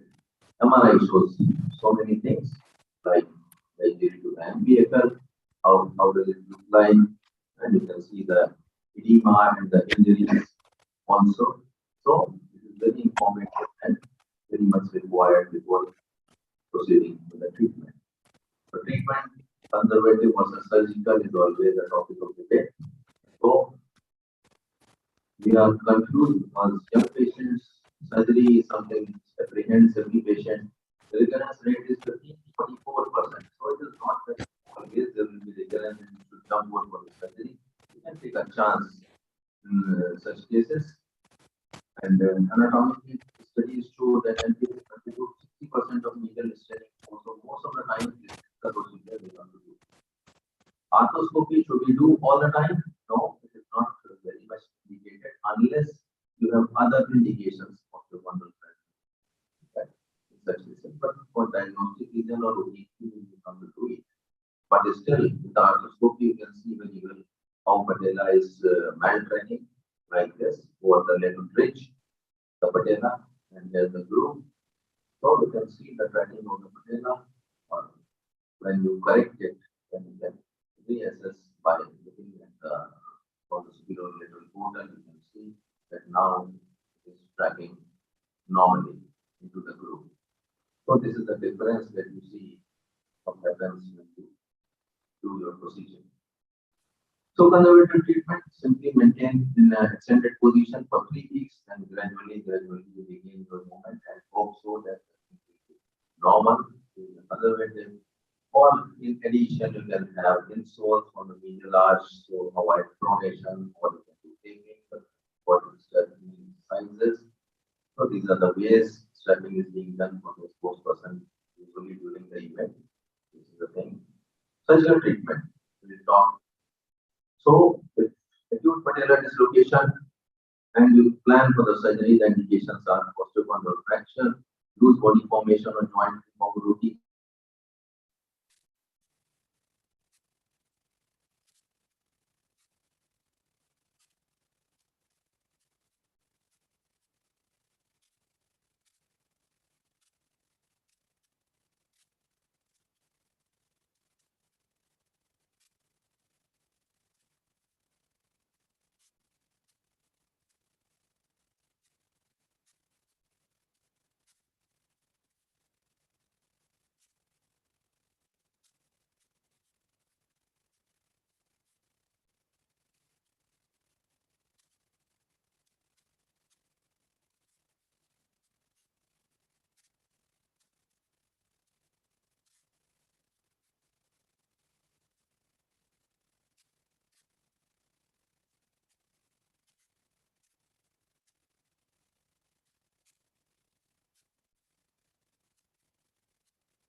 Thank you, Dr. Rajat. Thank you, CP, for inviting me. So I would like to invite great delegates here for this member of Arthroscopy Association of Orthopaedic. We are currently 130 members, and we are looking for more members who are interested in arthroscopy.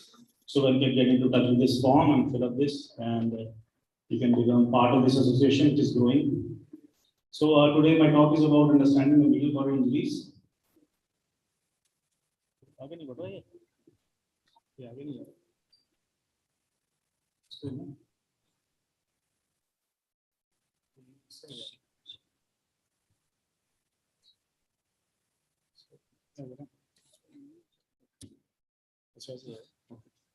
So it's about understanding the medial corner injuries. So medial corner view के लिए ऐसा कुछ zoom करिएगा हाँ zoom पे जा रहा था तो व्यू के लिए So medial corner has three important components, namely MCL, POL, and MPFL. Today we are going to discuss about MCL and POL, and MPFL has been taken by Ashish sir. So MCL is probably the most important structure of medial knee functioning as a restraint for valgus force across the knee. So another structure which has gained attention in last few years is posterior oblique ligament. It is condensation of tissue arising out of distal part of semimembranosus tendon. So it comprises of superficial, central, and capsular part. Central part being most important that we try to reconstruct in these surgeries. So to understand the anatomy of function of a medial corner, one needs to know where the MCL lies. It has two parts. So superficial MCL lies in layer 2 and has pointed insertion over the femur, but insertion over tibia is fan shaped. Deep MCL lies in layer 3 and it stays attached to meniscus periphery, making the medial meniscus little immobile kind of structure. So one needs to understand that POL is soft tissue condensation attached to distal part of semimembranosus tendon. It has three arms: superficial arm, capsular arm, and the central arm. The central arm being most important, which is the largest and the thickest. So during reconstruction, it is the central arm that we try to reconstruct. So that's the arm, green color, that we try to reconstruct during the reconstruction of MCL. So the Laprad has extensively studied anatomy of medial aspect of the knee and has come up with very important landmarks around the medial aspect of knee. One needs to understand these landmarks to manage MCL and POL injuries. Three bony prominences that are more important are medial epicondyle, adductor tubercle, and the GT. So it is important to know the three bony landmarks on the medial aspect of femoral condyle. The first one being adductor tubercle, which is easily palpable and should be the first structure to be looked for during the medial knee reconstruction or repair, any kind of surgery, which helps in identifying the other medial landmarks. Little anterior to adductor tubercle is medial epicondyle, usually easily palpable again, and which happens to be a reference point for superficial MCL. Along with medial epicondyle and adductor tubercle acts as a reference for MPFL. Gastrocnemius tubercle acts as a reference for POL identification. So various medial corner injuries can be structures can be identified with reference to these three bony prominences on the femur. One can also take advantage of C-arm for identification of these landmarks, as shown by work by Laprad in his landmark article. This is usually important in scenario of acute knee injury when there is very difficulty of identifying and palpating the structures because of edema around the tissue structures. So four structures which are most important is adductor tubercle, medial epicondyle, the tibial insertion of MCL, which is this, and the gastrotubercle. Based on these landmarks, you can identify more or less all the structures around the medial corner of the knee. So that's the MCL and that's the POL. Laprad in his article highlighted that three most important lines to be looked for in X-ray, two lateral view, are the Blumenstadt's line, line 1, which is the posterior femoral cortical line extending to distally, and the line 2, which is the perpendicular line to line 1 and passing through the posterior most point of the Blumenstadt's line. All these landmarks should be looked for in acute through lateral view of the C-arm. Every surgeon going for medial corner surgery should keep this picture in as reference for making landmarks for medial corner reconstruction or repair surgery. Superficial MCL femoral insertion is 3.2 mm proximal and 4.8 mm posterior to the medial epicondyle, and 12 mm distal and 62 mm distal to to the tibia pipe. There are two insertions on the tibial side. One is 1 centimeter, the other is 6 centimeters. Posterior oblique ligament femoral insertion is about 1.4 millimeter distal and 2.9 millimeter anterior to the gastroctubercle, and it goes to the direct arm of semimembranosus tendon on the tibial side. So MCL is primarily restrained against valgus force across the knee in 30-degree knee flexion. It is also secondary restraint to external rotation of tibia over the femur. Posterior oblique ligament is a primary restraint of valgus force at 0-degree knee flexion. So we have to check MCL integrity in valgus force at 30 degrees of knee flexion and POL in a valgus force at 0-degree knee flexion. And that is how one should check for MCL and POL. So the mode of injury to MCL is valgus force across the knee. In combination with external rotation force across the knee, it produces various kind of combination patterns like ACL plus MCL tears and so on. This article by Andy Williams reported that out of 100 ACL injuries, 67% may have some sort of MCL complex injuries, and 62% of those MCL complex injuries are superficial MCL injuries. So 2 out of 3 ACL injuries can have potentially some sort of MCL complex injury. So one should look for this during examination of the patient. There are few classification systems which have been proposed for managing these injuries. Fetto and Marshall classified these injuries into 3 grades based on presence and absence of valgus laxity at 0-degree and 30-degree of knee flexion. Houston classified these injuries based on severity and laxity grading. Grade 3 severity injuries further classified into 1, 2, and 3 based on valgus opening at 30-degree knee flexion. So more than 10 millimeter of valgus opening is seen with 3+ grade injury.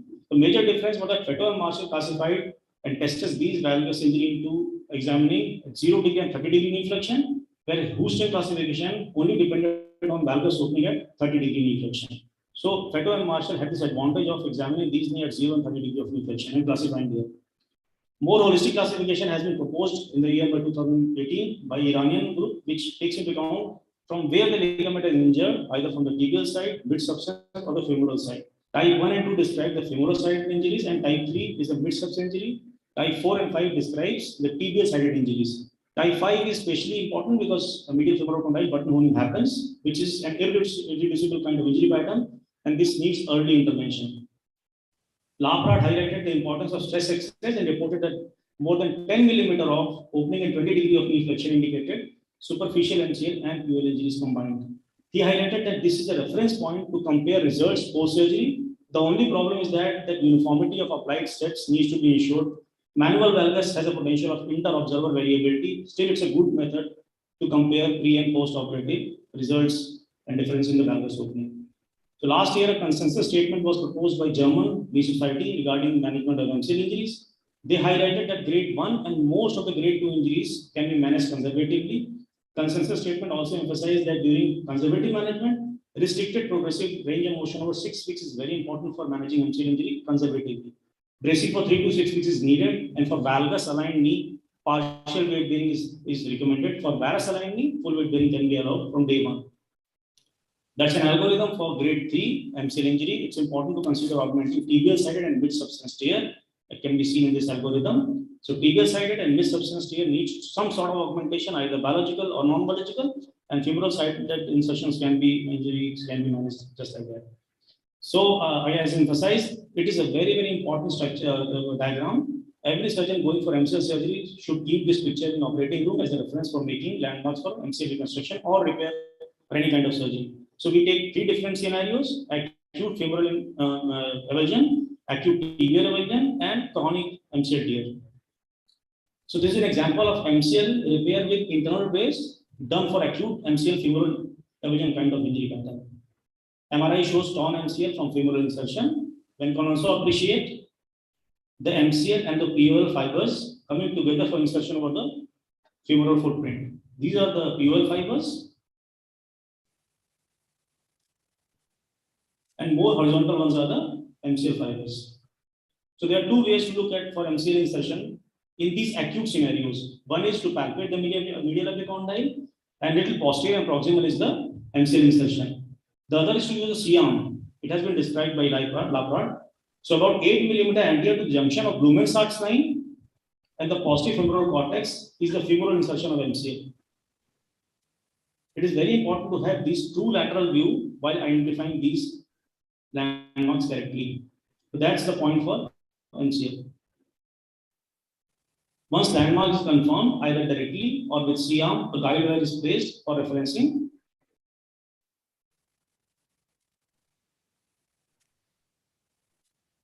So the video shows MCL laxity with guide wire placed at the femoral insertion of MCL.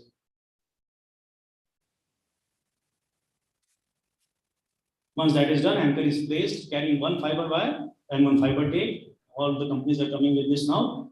Fiber wire is used for MCL repair. That's the MCL. So the fiber wire is used for MCL repair and the fiber tape is used for internal bracing the MCL repair. MCL is dissected for repair. It is important to advance the MCL proximally during repair as the ligament is stretched during the injury so as to get a nice and tight MCL post repair. So that's how the repair has been done. Now the fiber tape will be taken distally over the tibia, 6 cm down.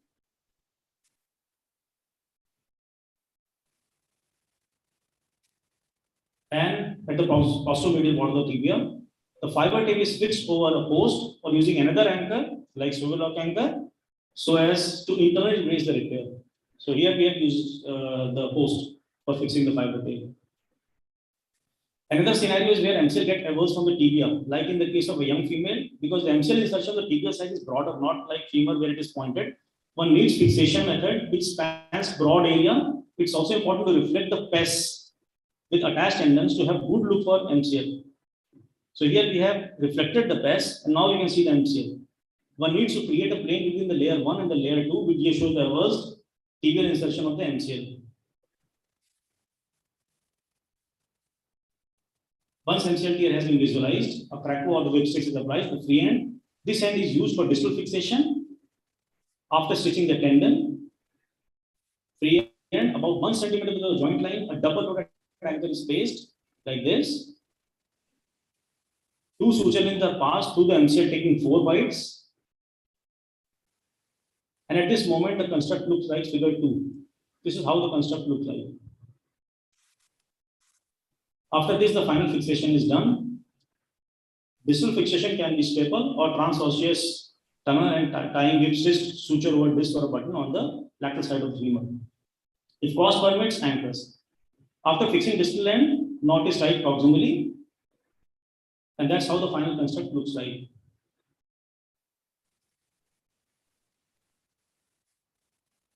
Now, other scenarios of chronic MCL tear, video is showing the valgus opening. That's a 4-month-old MCL injury. MCL reconstruction is done using Danish technique, wherein hamstring tendon are left attached distally and is rerouted along the MCL using anchors. I think Dr. Amit Joshi has one technique where he reroutes through the MCL, and that is how you can avoid the anchor. The video highlights an MCL trajectory which is different from the hamstring trajectory, so it needs to be rerouted along the MCL fibers with the help of suture anchors. So MCL is far anterior and MCL is posterior, and the hamstring attachment is little anterior. So to bring the hamstring little posterior and then go along with the MCL fibers. And this is done using the anchor. Femoral landmark is identified using either C-arm or the direct palpation. Semitendinosus and gracilis are folded over and the graft is secured at the femoral footprint. Minimum of 15 mm of graft should be inserted in the femoral tunnel. That's how we are securing the femoral side with an interference screw.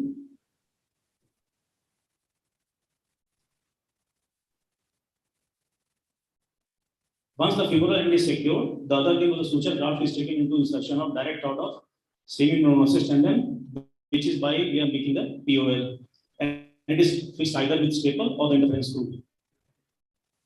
That's how we recreated both the limbs of MCL and the POL. The posterior one being POL. So the pre-op and the post-op video showing the post reduction, quite stable kind of knee. We can identify both the strands of MCL and the POL in the second video. This is a small video of Danish MCL reconstruction technique. After incision, graft is harvested, with open tendon stripper, leaving the distal end attachment of the tibia.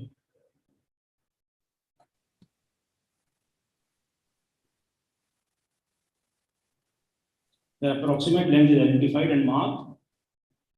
And hamstring is routed by tenontism using anchors over the MCL insertion on the tibial side, about 6 millimeters below the joint line.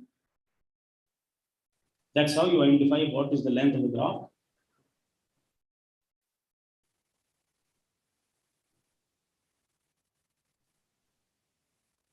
So we put the anchor over where the MCL is on the tibial side. And that is how you are trying to tenontize the hamstring over the MCL.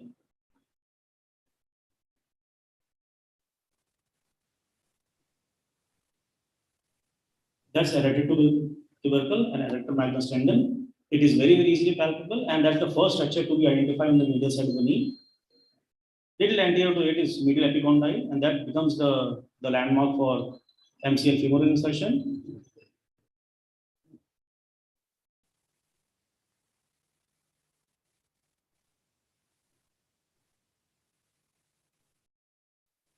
So one can reach the medial epicondyle, a little posterior and proximal is the MCL insertion. The graft is fixed at the femoral insertion, and remaining tail is rerouted underneath the layer 1, that is fascia, and fixed about 1 centimeter below the joint line at the insertion of direct head of semimembranosus tendon.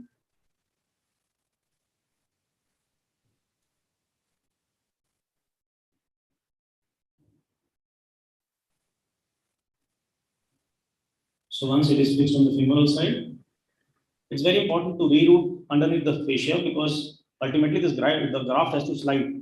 So if it is on top of this fascia, it is not going to slide, it is going to get obstructed, and these patients are the patients who land into stiffness. So when that is done, about 1 centimeter below the joint line, one can use staple for fixing the POL, tibial insertion, or you can use interference screw as well. Once that is done, the superficial MCL is anchored just below joint line using anchors or deep stitches to recreate deep portion of MCL.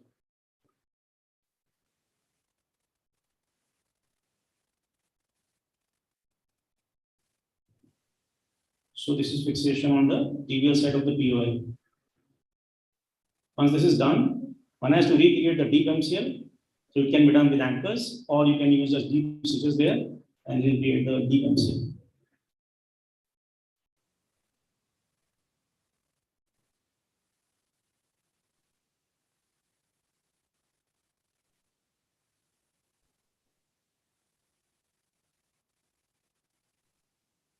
That's creating the deep MCL along the superficial MCL, about 1 centimeter below the joint line.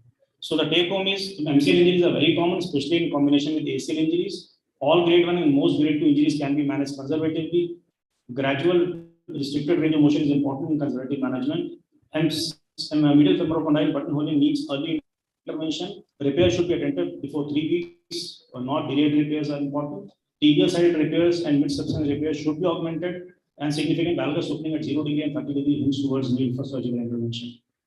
I would again request to everyone to become part of this association, and one can contact me or maybe Arun sir because he's vice president, and Ashish sir to become part of this. I would request everyone. Thank you so much. How to open for discussion? Any questions? There's no question. I have a question then. Yeah.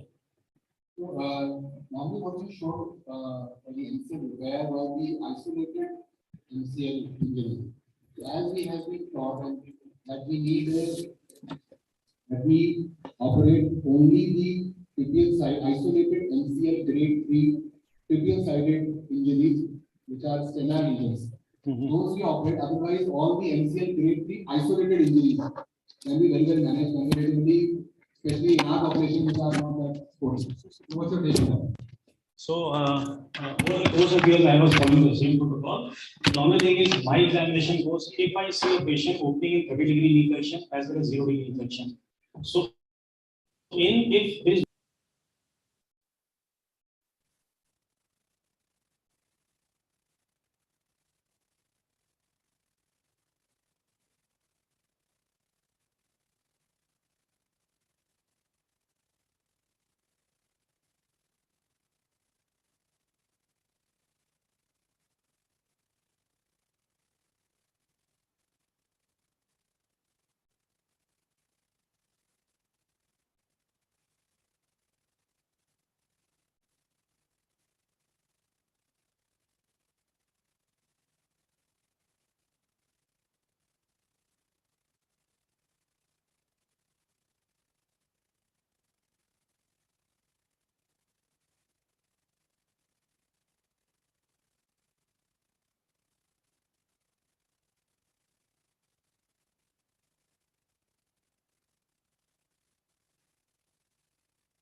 you.